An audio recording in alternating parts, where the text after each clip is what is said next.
and it's such a delight to be back. Thank you so much for having me, Peggy.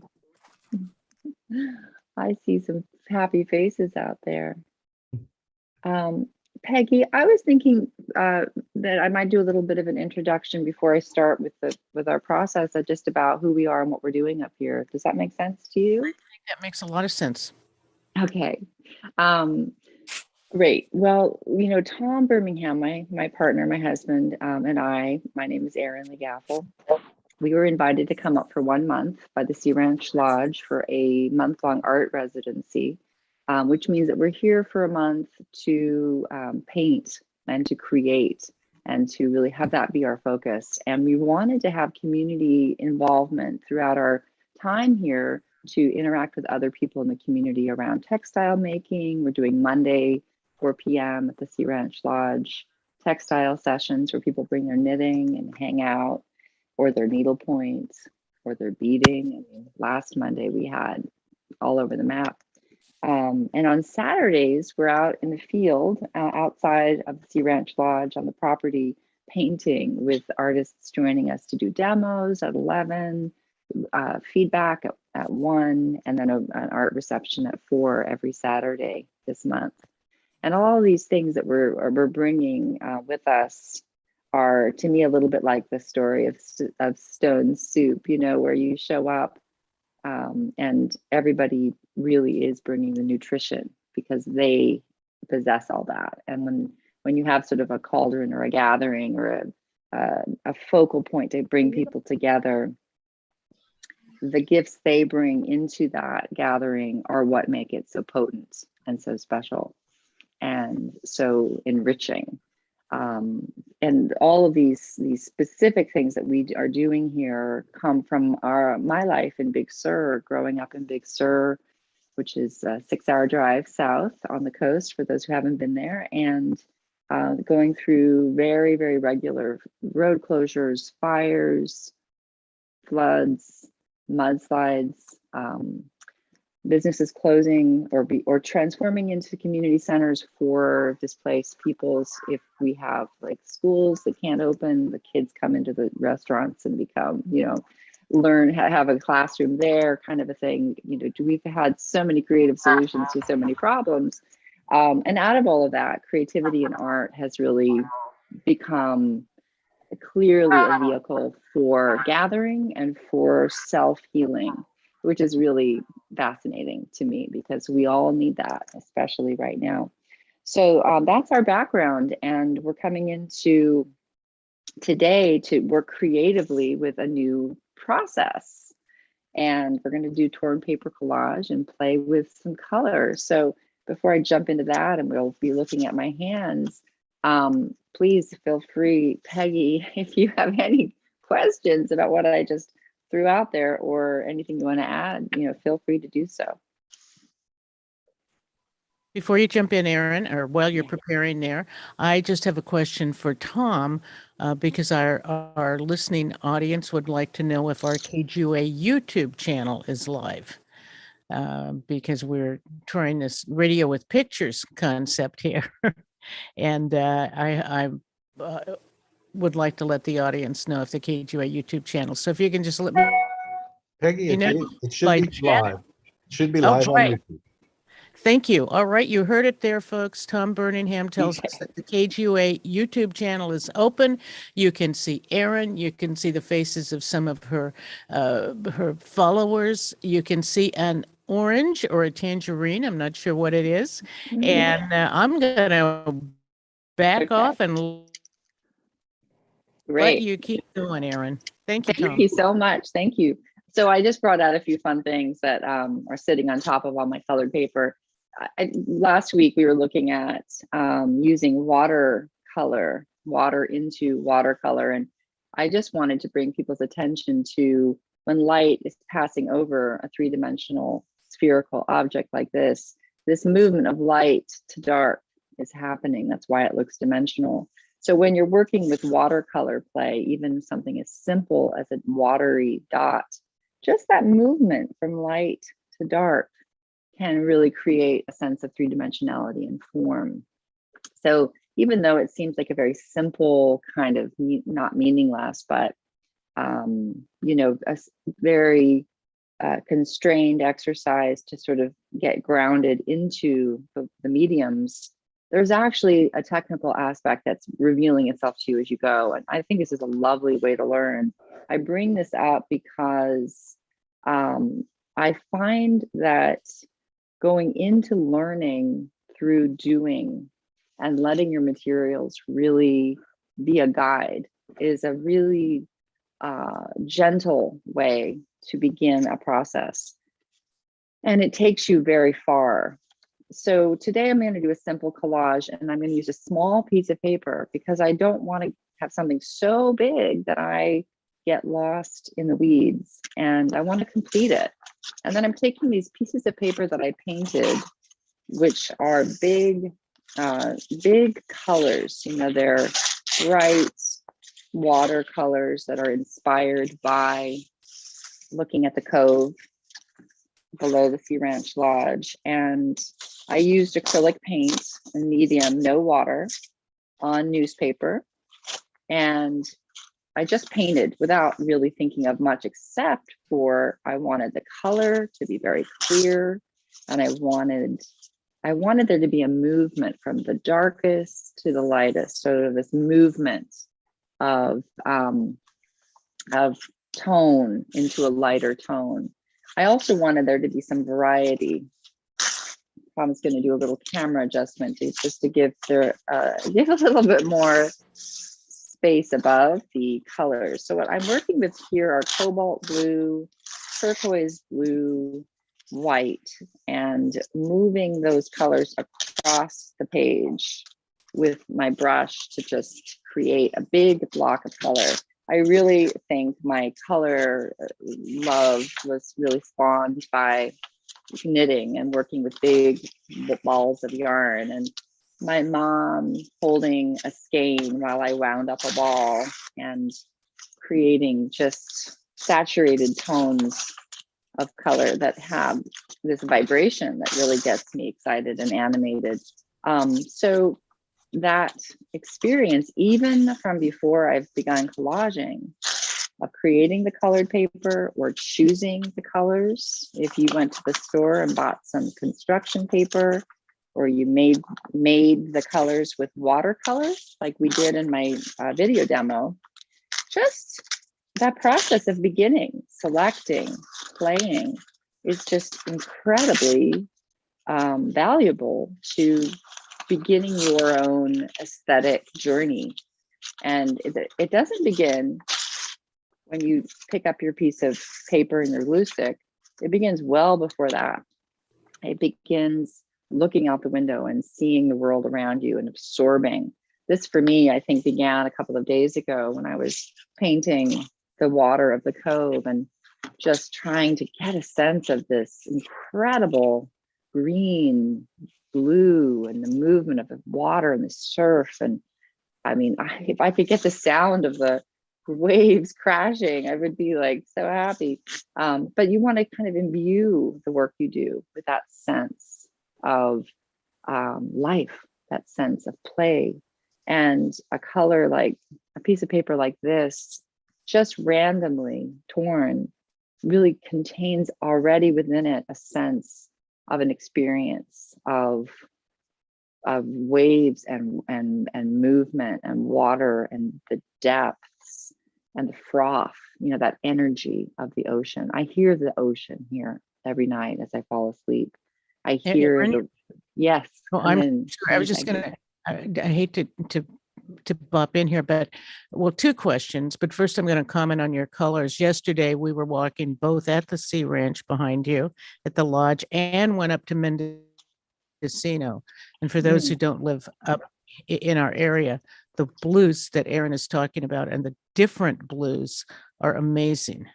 You know, from those aquamarines to the cobalts to this foamy greens.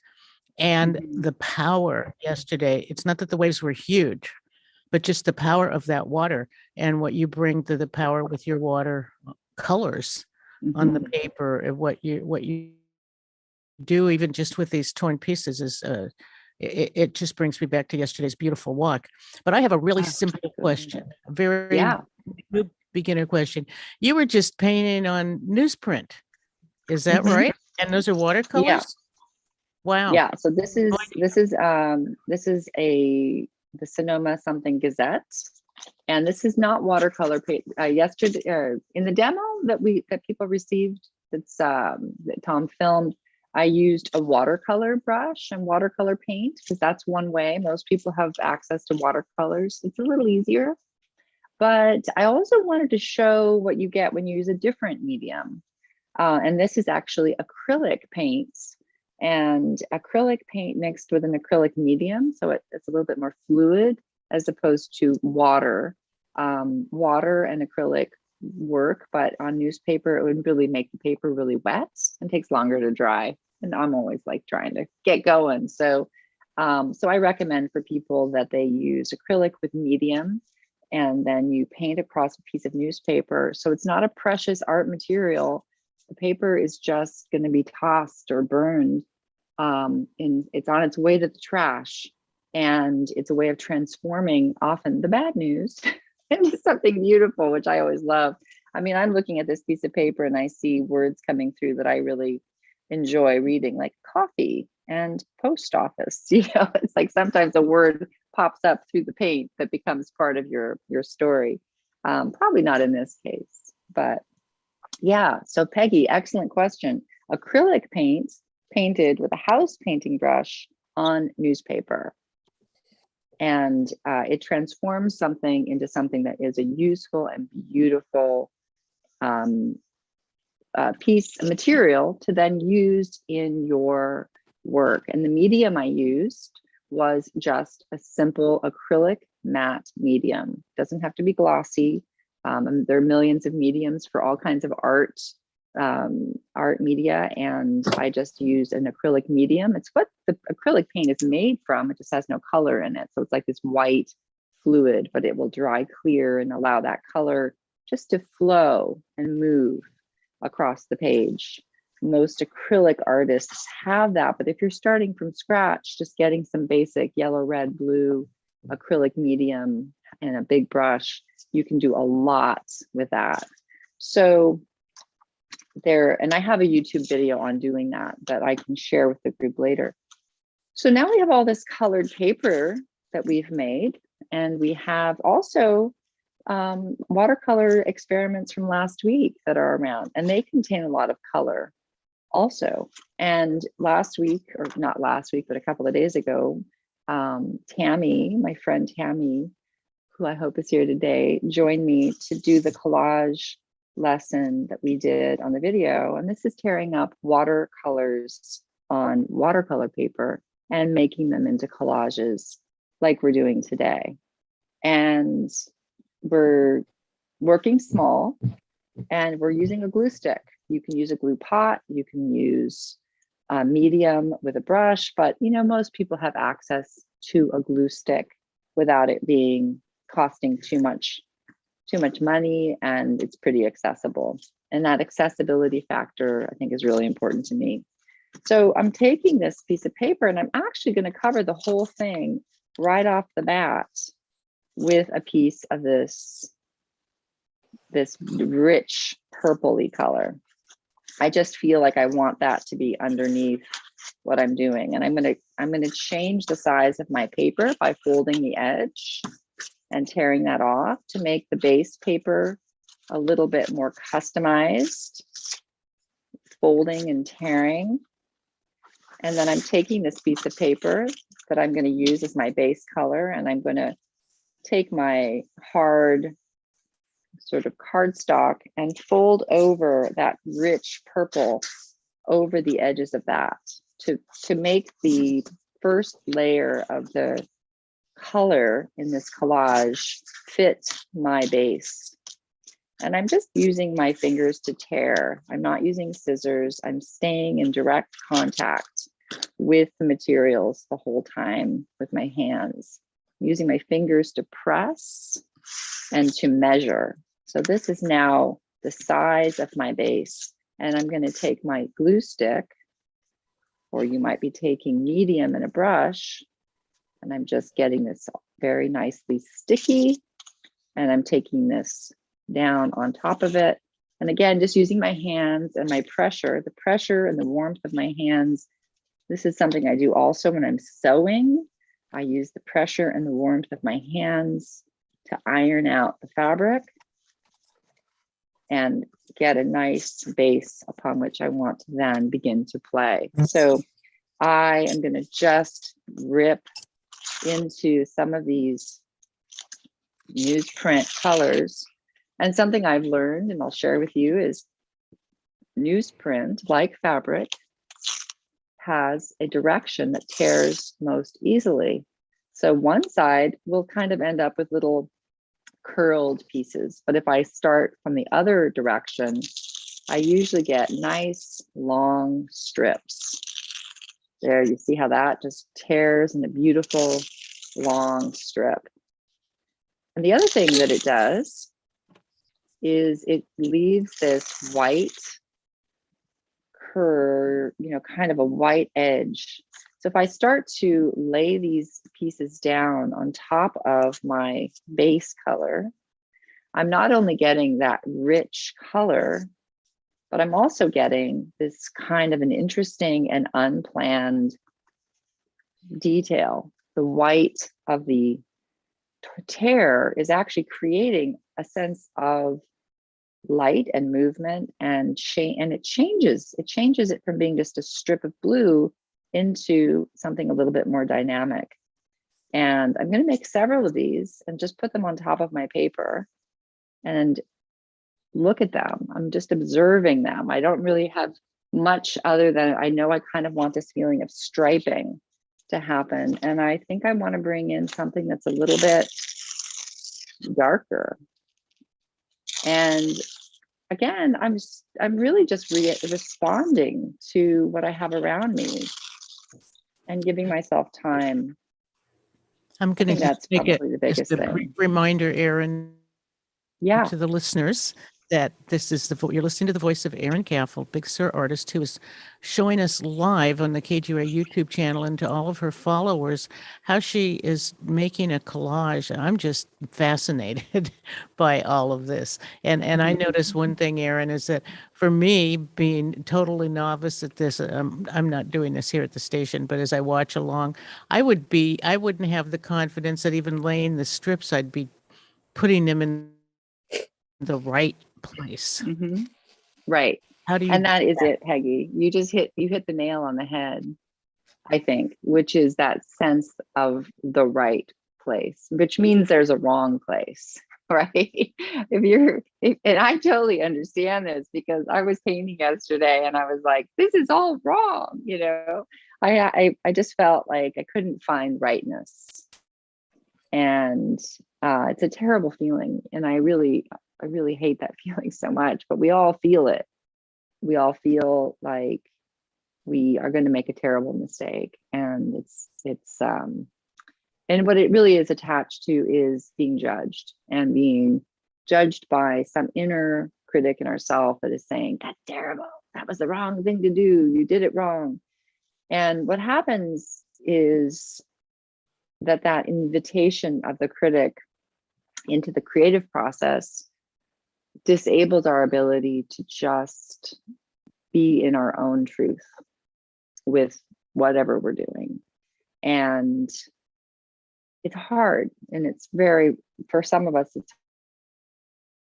harder than for others. But when you're overwhelmed with that fear, it's hard to move. So ways to get through that, or just to find your truth, to find your rightness, are working in ways like this simple act of tearing the paper is helpful, because it just begins to kind of calm down your central nervous system. And as I am playing with strips of torn deep indigo blue and turquoise blue and alternating them and just looking at them, I feel like there really is no wrong. All of these combinations look like they could be really beautiful.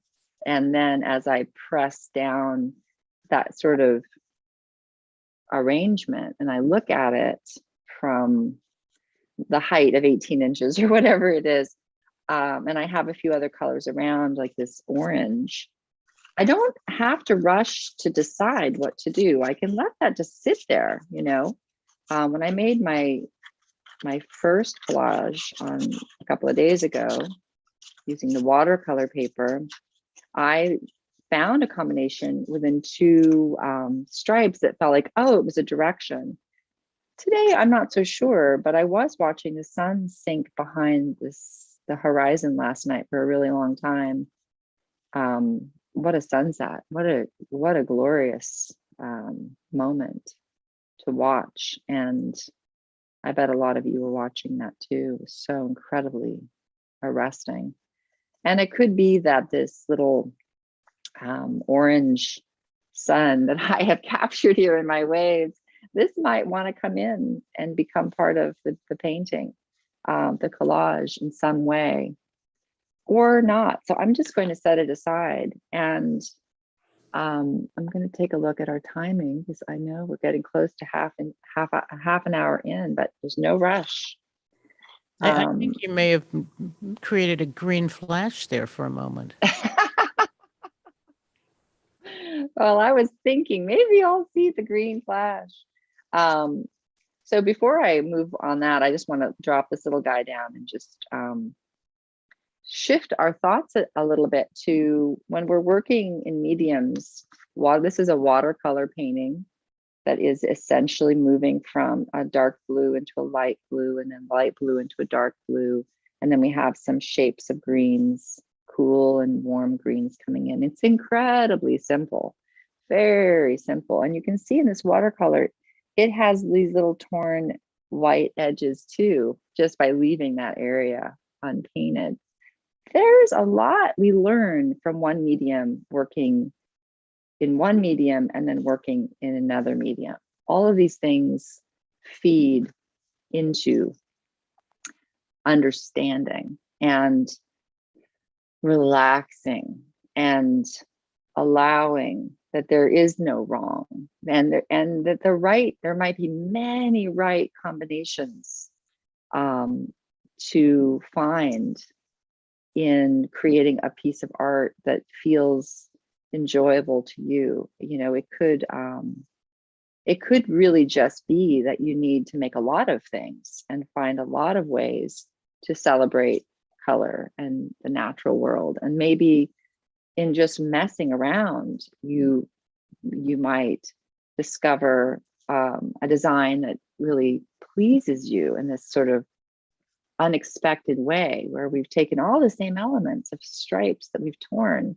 and just messed around with them, and now they've become kind of like this fantastic exuberance, almost like a figure, you know, like a dancing figure. There's a sense to me as I look at this that there's potential with that, or a sun radiating cooling energy.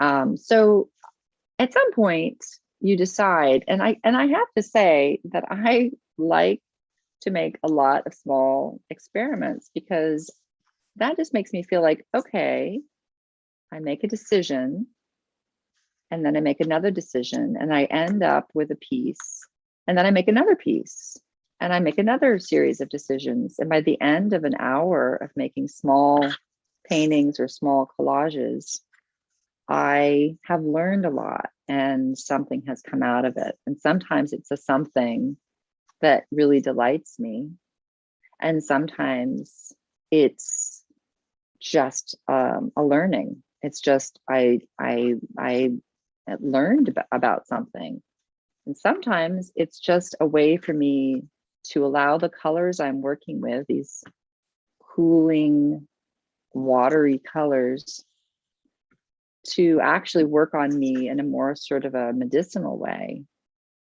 I really believe that color is medicine. And when we're in the natural world and we're in an environment that has greens and blues and lavenders, like walking across the fields towards the sea, the colors are soothing us and giving us peace And if we think of them in that way, I think they rush to our aid, really. So there's a lot of that going on, even if at the end of the collage, you find that you don't think it's necessarily going to be the masterpiece you hoped for, but it's okay because you just feel like you're ready to conquer the world and go out into the world, you know. Sometimes that's the hardest thing. It's just finding a way to get up and get going and be excited. So we can all fall into that sense of sadness. Just reminding people you're listening or watching Erin Gafill, listening to her on KGUA 88.3 FM, or watching her on our KGUA YouTube channel. And I am so in awe of the simplicity of what you're doing and how powerful and fun it is, Erin. This is making me feeling on Peggy's Place. Oh, here comes that sun again, or whatever it is. Yeah. She has made this collage. All right, I'm going to back off again and thanking you for doing this. It's so much fun. Oh, you're so welcome. It's such a delight. So I'm kind of here and I'm kind of like looking at this, and it looks to me like this could be a mountain ridge, and this could be a cove of water, or this could be like a bluff of land, and this could be a foreground bluff. I mean, everything I'm seeing in this area, in the Sea Ranch area and in Walala, is really like permeating my visual well. And I'm looking down onto a piece of paper that's about 4 inches by 5 inches. That's kind of a milky purple. And it's now has these stripes of indigo or cobalt blue and turquoise, jade, blue green, and then more deep blue, and then more of that kind of jade green. And what was feeling very much like a water story is now feeling to me like it's inviting in perhaps some sky, more sky color. So I'm going to take some of this other paper that's kicking around that I made, that is again acrylic painted on newspaper, and this is a really light frothy lavender. And as I'm looking at this little painting as it's evolving, I just feel like I want to go in that direction. And so I'm going to remove that top stripe of turquoise. So this is called changing your mind, or letting the materials guide you. And you can be guided one way and then go, oh, I see what I want to do. I'm going to go another way. And I have to be finished with this fairly soon. And one of the things that is also true is when you have kind of a sense of time about something that you know that you can't really work on it forever, you have to make some decisions. That's really helpful. It can actually be very helpful to looking around and not thinking about it too much and just getting a sense of, okay, you have 3 more minutes, you better make some decisions that you like. And now I know what I'm saying might be terrifying to some, and they might feel like that's not a restful thing. But for me, it's actually kind of great, because I feel like, okay, I have a certain amount of time and I need to make some decisions within that amount of time that are going to actually pull this together. So I've just brought in a stripe of more of this kind of purple, but it's a very lightened and it's a little bit pinker. It's just another piece I made when I was creating these colored papers the other day. And now my sky is moving into this vibrant pink. And I think I'm going to go ahead and just take my beautiful sun and drop it right here behind the edge of the world. Put it right there in such a place as that, off to the side, and put a little bit of so I have a vibrant orange half circle, and I'm going to take a little piece of that deep blue at the edge of the world and lay that down on top of it, and put a little glue on it, and that then becomes the story of the sun setting at the edge of the world, really. I mean, that is that. So I have these colors, these lavenders and pinks, and this really robust orange. And I have these stripes of purple that are the base color coming up through the blues and the jades and the oranges and the pinks. And I would say at this point, I would just probably set this aside and admire it and enjoy it, and then do another one right away. Because I feel like I'm just beginning now to understand what I could be doing with these little scenes. And when I'm going outside to paint on location using oil paints, I do something very similar, where here I have these very bright, sherbety, happy, color forward paintings. And I'm out painting that are collages, and I go out into the landscape and I'm painting more naturally the colors of the landscape. And I'm working similarly with a 5-inch by 7-inch canvas and oil paint, and mixing color on location to end up with what becomes a little story of that moment. And I often go out with pre-prepared canvases in different colors that become a base from which to work. So these methods that I'm explaining today with collage, they're actually methods that I use in other, in plein air painting as well. And all of these methods really do work. If you can kind of find the thread, they work across mediums. And I think this is a really good time to kind of open the floor, to hand the floor back to you, Peggy. And if you have any questions or anything like that, and then we can bring in all of our people out there in the world who are participating. I would agree with you, Erin. I would love to. I'm watching some of the faces. I can see some people are working, and some people like me are just going ooh and ah. And, how did you do that? So I would love to hear from some of your regulars who either want to comment or share some of their work that they might be doing. And there's a hand. Oh, hi, Myra. Hi, can you unmute? Oh, okay, I'm unmuted.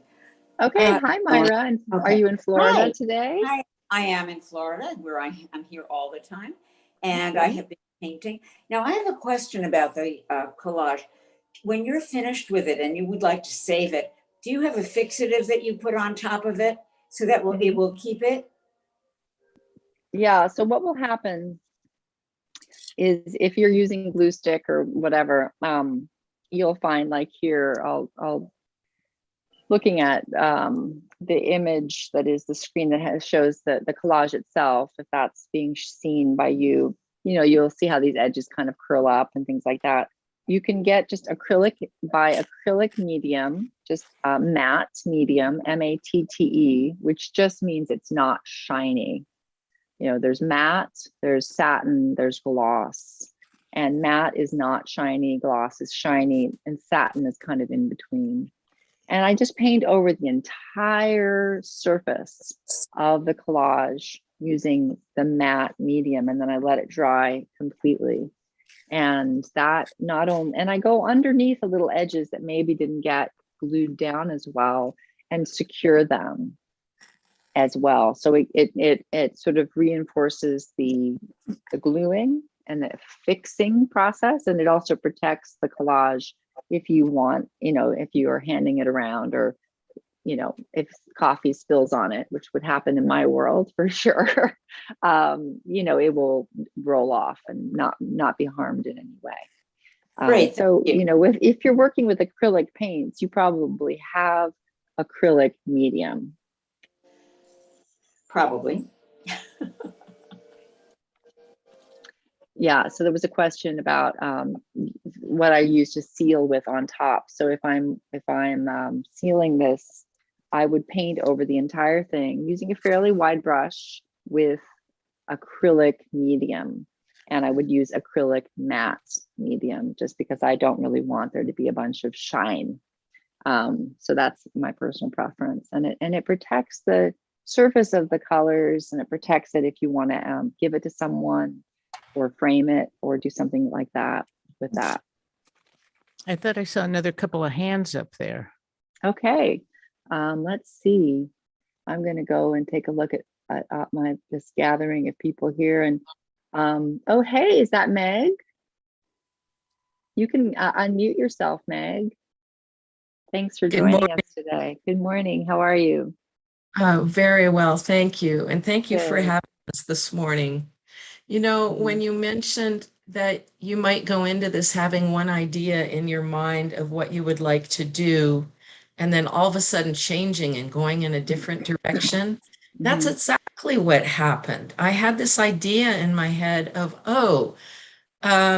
we're out at the coast and there's rocky bluffs. And so I want to make browns and greens of rocky bluffs and blue sea and waves. And then I started looking at the different colors and I thought, oh, that's not what I want to do at all. I really love seeing the pinky shimmer on the water when the sun goes down. Oh, yeah. Wow. I love it. I love the movement you have in this. The movement of the water is so exciting. Fantastic, Meg. I love it. Awesome. Thank you. It was a lot of fun. Thank you. Thank you. And that thing about changing your mind, that is such a great thing to highlight. And thank you for mentioning that, because I think we get really stuck. You know, we get stuck and we don't even start. And then we get stuck when we're beginning because we're afraid of making a mistake. And then we think, oh, now I have an idea. And then you don't like it.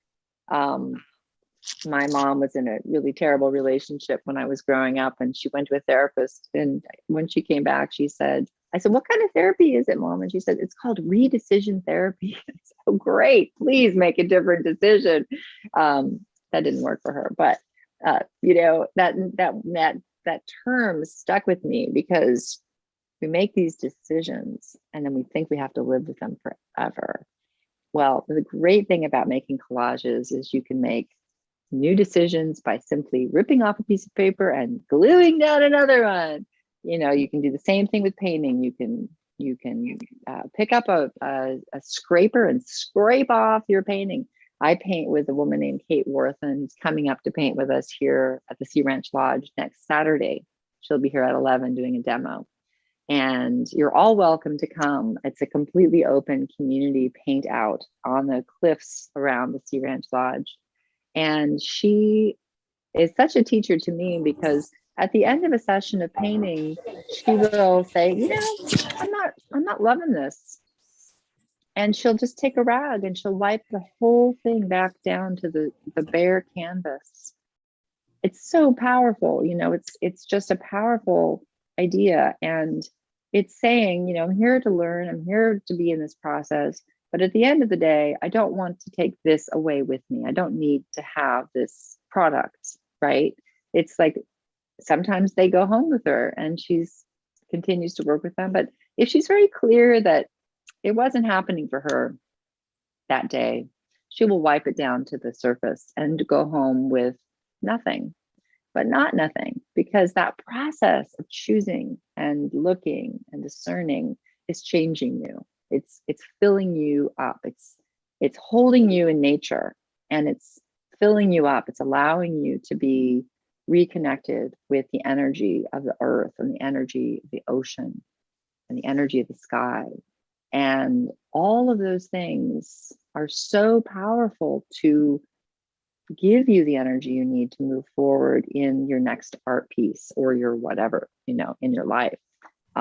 So sometimes I think that the whole point of painting out of doors is really just that it gets you out of doors. So that's not a bad thing. Out of doors, Erin. So these last couple of days have been phenomenal. They've just been phenomenal for this time of year. So what if the next time you go out and we've got that cold coastal fog in there and it's breezy? How does that affect your work, or do you use different types of paint?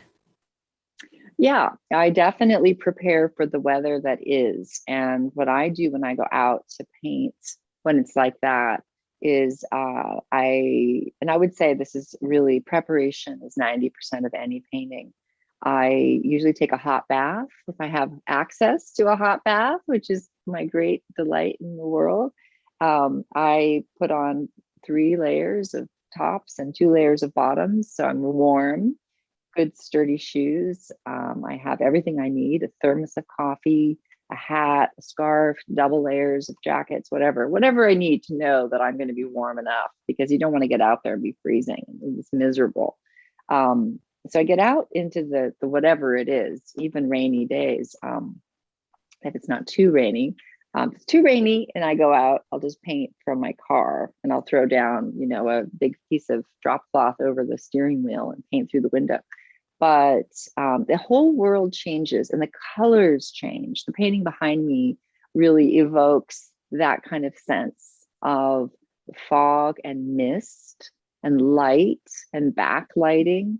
So instead of having all these robust, gorgeous colors, you're really working with tones and shapes and designing with light and dark. And that really pushes you into that design part of your brain, where you're arranging things to create that beauty of the restraint of, the scene in fog, or the scene in that misty way. And that's so California coast. I mean, if you can't work out of doors when it's foggy, you're going to have some seriously bad days. Any other hand? Does somebody want to show us their collage? Or there's so many of you. I see a hand. Demand. Yay, great. Hi, Let me Erin. see all Good you- morning. Thanks so much Oh, for. look at this. Hey, I won. So, first of all, I'll tell you, I didn't prepare, so I joined in late and didn't have my stuff. But you have always said these couple things that stick with me all the time, and that's that to be resourceful and also to just take advantage of your resources. So that's what I did. I tore up some magazines this morning, and that's my collage.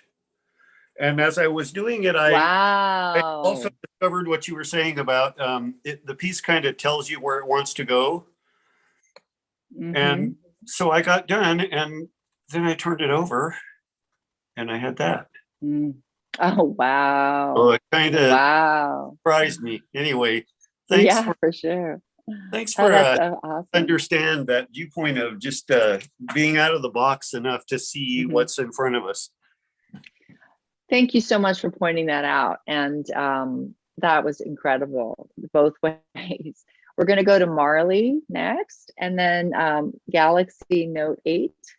You know who you are, but Marley first. And Marley, you can unmute yourself and come on in. There you are. I see you. Marley, you can unmute yourself.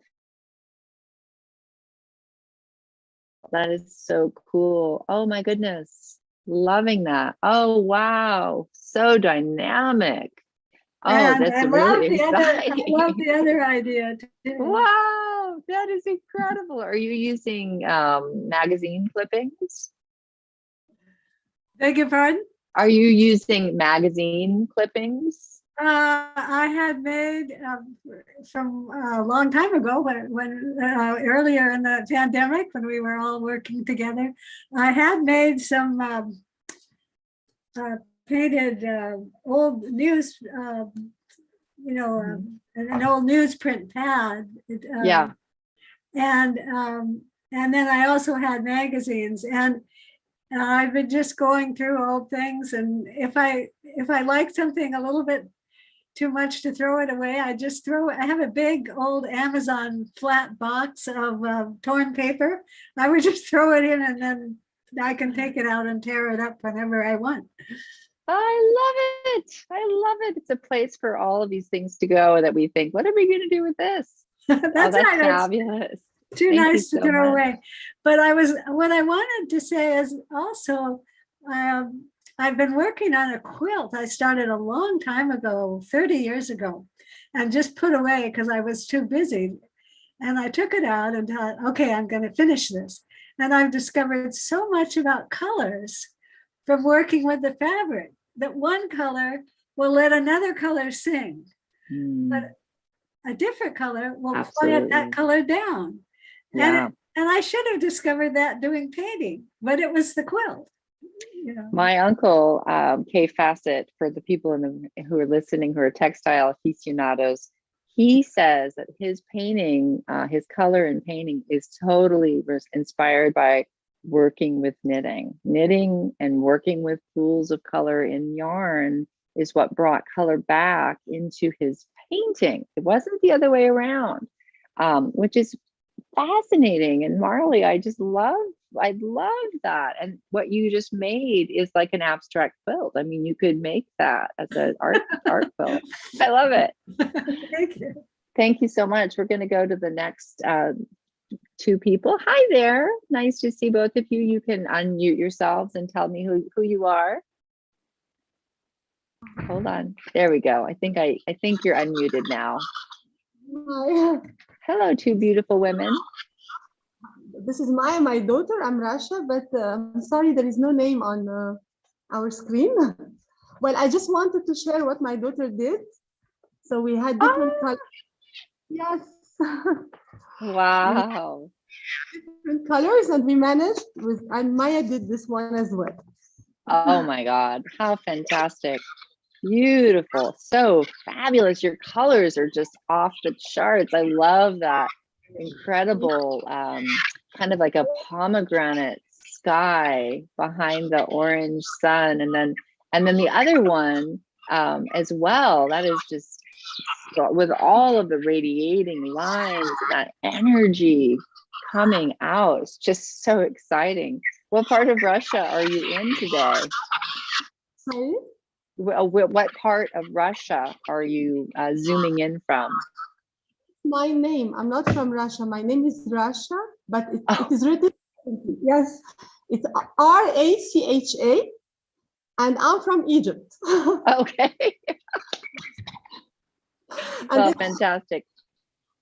And Maya, is that right? Yeah. Yeah. And so where are you zooming in from today? Egypt, Alexandria, Egypt. Oh my goodness, so exciting. So fabulous. Wow, welcome. Thank you so much. I love the work you're sharing. And what I would like to say in particular is your color combinations are so inspiring and so exciting. And I just think that you need to make a lot more. Just go, go, go. I just have to let you two know that you are also presenting your work to people on the Mendocino coast in Northern California. That's how far your beauty and artwork is reaching today. So thank you for sharing with us. Wonderful. So that's so funny. I definitely heard that differently. The Rasha and Maya in Alexandria, Egypt. Wonderful. Well, we have a lot of people here today who are probably on the California coast, but I want to go back to something Juan said earlier about resourcefulness. And I had a wonderful student from Germany who did not have access to all of the art materials that we were exploring for some of these collages that we were doing. And she was actually just going through the garbage bins in the place where she lived and finding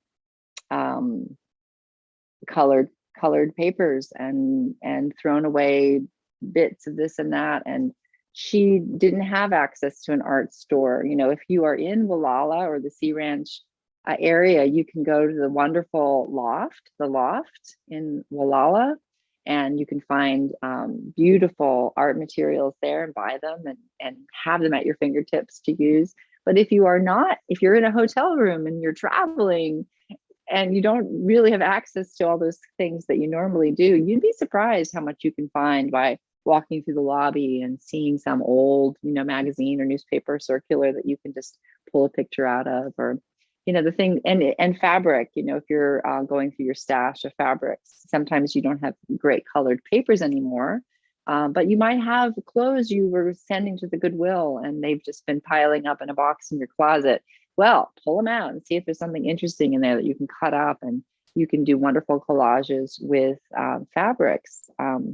They can become sewn quilts, or they could become parts of a mixed media collage. But the process of simply stitching one fabric to the next can be a powerful, calming, and beautiful way, a powerful practice that calms you and also takes old textiles from our families. Maybe you've inherited your mother's blouses or dresses or aprons or things like that, or your father's work pants, and you don't know what to do with them. They could become the beginnings of a quilt. And I'm not really a quilter, but I make quilts out of those kinds of things my own way that I absolutely love. And if the house was burning down, those are really the first things I'd grab. Well, isn't that really the origin of quilts before they were considered art, was making use of those things that, you had to make do with and stay warm and keep your family warm. We have 58 participants today, Erin, and I love seeing many of the faces and some of the names. And we have a few minutes left if anybody else wants to show their work or raise their hand or ask questions. This is Peggy Berryhill at KGUA in Gualala on the Redwood Coast at 88.3 FM. And we have some viewers on our KGUA YouTube channel, because we're doing radio and TV at the same time together today to create community. And Erin, I just love not only watching your work, and we're showing your collage that you did. We watched you do it. And that was what we saw last night as we were driving home from Mendocino, the town of Mendocino, along the coast, watching the sunset and hoping for one of those famous green flashes, but we didn't see it. But thank you all. Anybody else have a question or want to show off some of your work? Can you believe we had Alexandria Egypt? I know, today? it's thrilling. I feel quite excited about that. While we're waiting for somebody to chime in, I just want to invite you all, if you're textile people, I'll be at the Sea Ranch Lodge on Monday at 4 p.m. And I'm working with yarn and doing multicolored knitting. And this is an example of something that I made last year. And some of the yarn in this, I think this brilliant blue on the edge is from the loft. I got some good color assistance there. And I will be bringing all kinds of knitting needles that are fun to play with, really big ones, little ones. So if you are, just intrigued by what it feels like to gather with others around your handwork, or you just have a button that you want to sew onto your sleeve, come on in. So it looks like we have Ann Peterson. Welcome. Can you unmute yourself? Yeah. I have a question. I so enjoyed your last session, and I wish I could be here for all of this session, but unfortunately I have to step out. And I was wondering if this is going to be available, if there's I understand it's being recorded. Will it be available for review? You can watch it on YouTube and on Peggy on KGUA YouTube. It's there, available to watch at any time. Okay. Yes, we'll get it up. Thank you. Have a great session. I'm sorry I'm not going to be able to join you today. Thank you so much. Thank you. Bye. And bye-bye. And Anne, do you want to get in a last question before we go off the air? To say I've been thinking about doing this ever since our workshop at Esalen many years ago. And I was pulling out materials and I ran across this that my daughter had done in the torn paper part of the workshop. Wow. I'm sure you recognize your vase. I do. I absolutely do. Oh my goodness, that's so excellent. Wow. That is so excellent. With that part because it's so chaotic and I want to control things and didn't know where it was headed. And anyway, she's all spun off into wonderful collage work since then. Oh, that's so great. Thank But you. I'm happy that it resonated. Finding the way to work that resonates with you is 90% of it. And when I was little, I was so lucky to have so many different models of making made available to me, from cooking in the kitchen of the restaurant at Nepenthe, which is where I grew up. The waiters would take us to the beach and dig holes in the sand and pour candle wax in and make candles. This was back in the early 70s, macrame.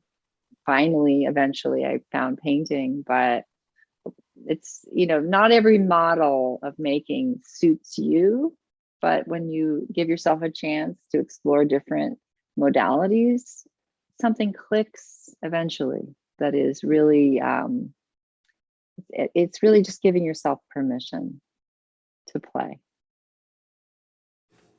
So what is happening tomorrow, Erin, at the Sea Ranch Lodge? Tomorrow, we will be out, Tom Birmingham, myself, Paul Ricard, who's an amazing watercolorist, his wife, Nancy, pastel painter. She and I, and those two guys will be out painting, doing demos at 11 o'clock at the Sea Ranch Lodge.